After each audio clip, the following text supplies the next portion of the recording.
Welcome to CineCynics. I'm Mark. I'm Craig. And just remember, if you find yourself in a sticky situation with some rather unsavory characters, all you need to remedy that are either some conveniently placed explosives or a bullet to the head. Recently, a rumor has surfaced that actor Paul Giamatti is being considered to play the role of the villain Rhino in the sequel to The Amazing Spider-Man. I don't know too much about this. It doesn't sound right. I mean, Paul Giamatti doesn't fit the character of a comic book movie. I mean, he's done a villain before in Shoot 'Em Up, and he did a very, very good job with it, but I do not think... It just seems like it would be all CG, and I really don't appreciate a ton of CG in a comic book movie. I don't know. Well, Paul Giamatti has been reported to say that he's personally unaware of anything on the table, but that he was a fan of the character since from when he was a kid. It's nice to see that kind of level of enthusiasm. You know, I guess for the kind of actor that he is, I mean, physically they probably would have to CG it. So I don't know. I mean, it's not necessarily the best thing, but he is a good actor, so. I mean, I'd give him the benefit of the doubt and see what he can do with it. In recent news, it's been reported that The Girl with the Dragon Tattoo sequel may not have Daniel Craig in it. Coming from somebody who's actually read the books, I think this is an enormously huge mistake. Daniel Craig was perfectly cast in Tattoo, and the movie worked so well because of his inclusion. He worked very well in the role of Mikkel Blomkvist, and he had such great chemistry with Rooney Mara. I really can't see the sequel doing well without him, and I'm going to be very sad to see him go. And apparently this is coming about because he wants a pay increase for the sequel, and I think he deserves it, because he's a damn good actor. So ahead of schedule, the movie trailers for this summer's blockbusters, set to play in between the commercials to the Super Bowl, have made their way to the internet. I don't know why they do this. It kind of loses its effect. Like, you want to watch the Super Bowl to see these commercials. I know a lot of people watch it for the Super Bowl, but I'm one of those guys who like to watch the movie trailers and all the commercials. And I've noticed a trend with a lot of these big blockbuster movies that they're not putting that much new footage into the Super Bowl commercials, and it really pisses me off. They might add one or two scenes of new dialogue and maybe one or two scenes of maybe a second of new footage, and it's really annoying because I expect to watch a Super Bowl commercial and be blown away and just want to watch that movie right now and can't wait for the summer to come. I understand that they may not want to give too much extra away to preserve the story of the movie, even though today the trend seems for most of these trailers that they basically give away the whole story anyway. But in the end, with these new Super Bowl trailers, it really just seems like lazy editing to me. With Bullet to the Head having opened this weekend in theaters, I figured it would be an excellent time to take a look back at Sylvester Stallone's early filmography, and for me, on this edition of Watch It, to recommend the film which first made him a star. That, of course, is Rocky. Directed by John G. Avildsen, the film also stars Burgess Meredith, Talia Shire, Carl Weathers, and Burt Young. Set in Philadelphia, the story of Rocky focuses on the character of Rocky Balboa, an Italian-American amateur boxer whose career never really seems to take off and who ends up squandering his potential by working as a debt collector for a loan shark. Good-hearted by nature, Rocky means no harm in taking this kind of work, but rather has been forced into it by circumstance.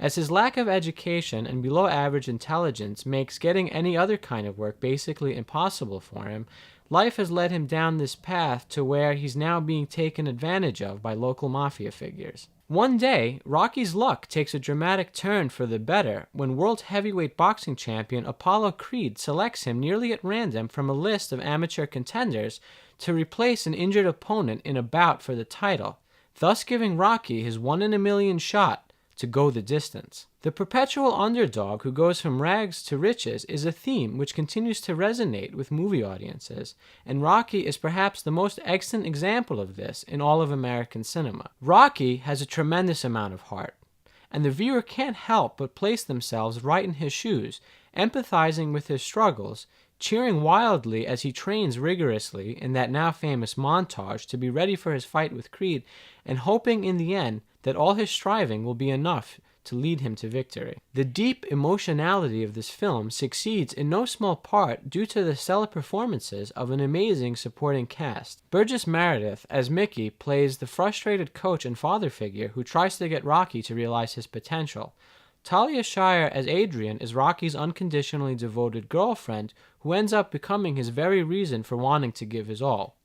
Burt Young as Paulie plays sort of a jealous brother type who sees in Rocky someone he would desperately like to be, but knows that he never could. And Carl Weathers as the likably cocky and theatrical Apollo Creed is just the icing on the cake. The guy's got charm, but you still want Rocky to punch his lights out. This extraordinary tale is beautifully punctuated throughout by the iconic film score of legendary composer Bill Conti that is both profoundly heartfelt and triumphant. There has always been something deeply human about the journey of a plucky guy who rises above all his troubles and disadvantages to attain something he didn't think possible. And Rocky has this in spades. He's a hero with whom you can't help but identify, and in whom you become very personally invested. The film draws you in to not only share in his sorrows and disappointments, but pays off brilliantly as it allows you to bask in all of Rocky's glory as well. Today I have a really great cult classic film directed by Walter Hill called The Warriors. Can you dig it? Well, can ya? Set in a bleak near-future New York City where gangs rule the night. Cyrus, leader of the Gramercy Riffs, calls every gang in for a meeting at Van Cortlandt Park to band together against the cops and take over the city. But before this can come to fruition, Cyrus is shot down by one of the members of the Rogues, and the Warriors take the rap. Now the Warriors have to worry about the cops and every bloodthirsty gang that stands in their way. The only chance they have for survival is to get back to their home turf of Coney Island. Everything about this movie is dark, gritty, and realistic like it actually could happen. The fights don't look overly choreographed, which makes them more raw and uncompromised. It's awesome seeing a different personality with each gang, whether it be their fighting style, or weapons they use, or even the costumes they wear, which is what gives this world such great character and makes the gangs that the Warriors encounter so memorable. The world feels huge, with shots of thousands of cops pitted against thousands of gang members, but you also feel a sense of isolation and panic when the Warriors are being chased by a rival gang,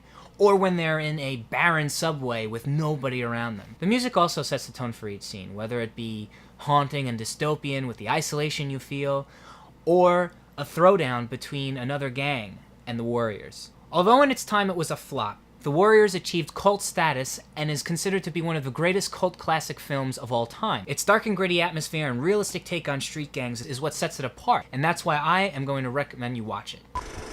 Bullet to the Head, directed by Walter Hill, stars Sylvester Stallone, Sung Kang, and Jason Momoa. Stallone plays Jimmy Bonomo, a career hitman double-crossed by his employer whose only chance at revenge is to team up with a cop, Detective Taylor Kwan. So for me, Bullet to the Head was a little bit of a mixed bag, but I would have to say I mostly enjoyed it, and there were a lot of elements to this movie that were enjoyable. One of the elements that I could say was enjoyable was the action. It was actually really enjoyable, and that's a testament to Walter Hill, who directed this movie. He was a great action director. And even with some handheld shots, it still was very visceral, and it looked good, and it wasn't super shaky cam. And one thing that I especially appreciated about it was the cinematography, especially during the fight sequences. And it was interesting to see, as this was a comic book adaptation, that the way that they framed, the shootouts and stuff, it looked like it could have been ripped straight from the pages of a comic book with the way that it was framed and the askew angles and things like that, or the close-ups. And one of the other things that was really good was the sound and the punches and gunshots. They almost put it at a higher audio level than the rest of it, so it really just smack you right in the face. Yeah, you felt the full impact. Yeah, it was, and every time he delivered a punch or a gunshot, it felt really good to listen to, and not just only visually. Another thing I really appreciated when watching this movie was how it made excellent use of its Louisiana backdrop.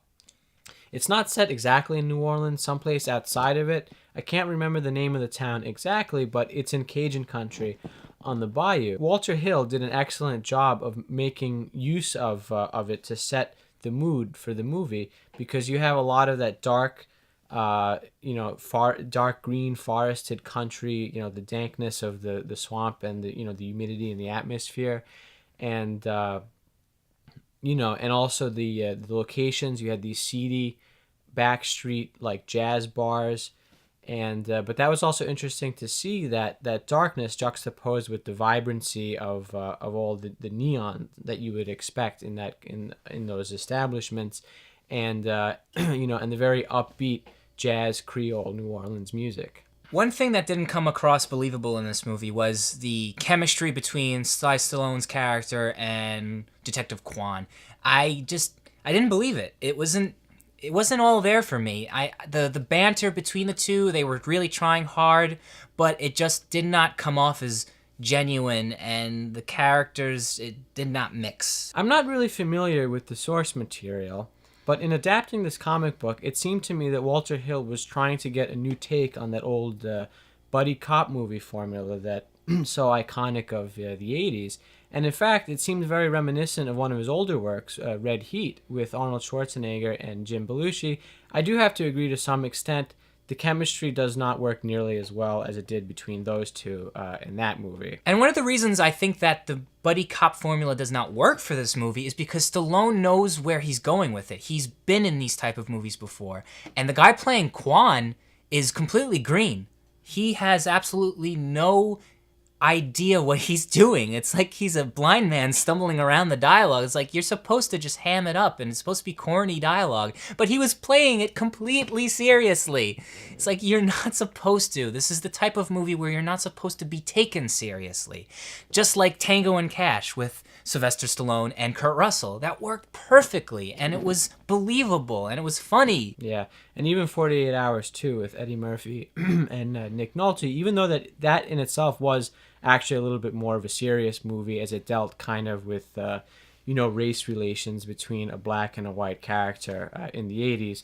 But, it's kind of similar. It's a Korean guy and an Italian guy. I understand that the acting isn't exactly top-notch in this picture, but it doesn't bother me so much because when viewing a movie like Bullet to the Head, I don't really think it pays to look too deeply into things. It's a movie that's really supposed to be enjoyed purely for its entertainment value. And if you kind of just sit back and let it all, sink in without really analyzing it too much, it makes a little bit more sense that way.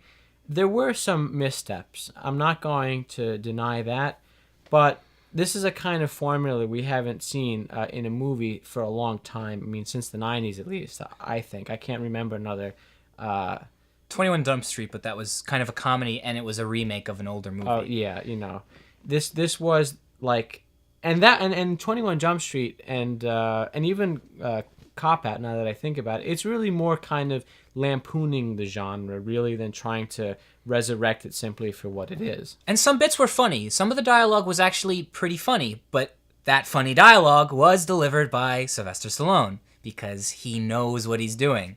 And I really wanted to see more of that politically incorrect humor that was pockets of it were in the movie. It wasn't. They really needed to play that up more, and I really think it would have fit well if he was trying to make a certain type of 80s type action movie, and I think that would have done really, really good. And it might have gone a little bit towards repairing that seemingly broken chemistry between Stallone and the other guy. One thing that I'm actually surprised I'm going to be saying right now is I liked Jason Momoa in this movie. He actually was very devious, and he was very sarcastic in some of the parts, and I enjoyed him in this movie. Yeah, he was enjoyable, and I think a big part of that is because he didn't exactly have a lot of dialogue to deliver. His role was very physical. He was there to be menacing, to be the manifest threat in this whole story.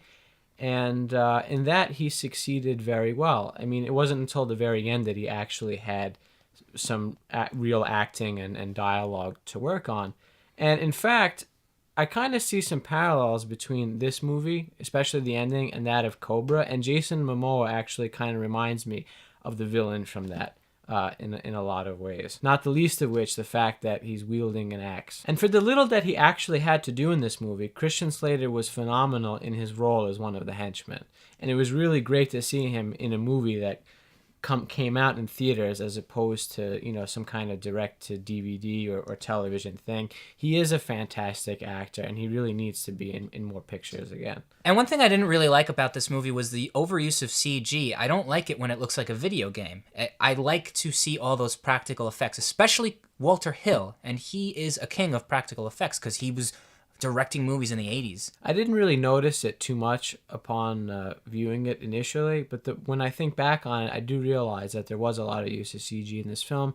It didn't bother me as it is kind of a movie where I just shut my brain off before I go in to see and enjoy it purely for its entertainment value.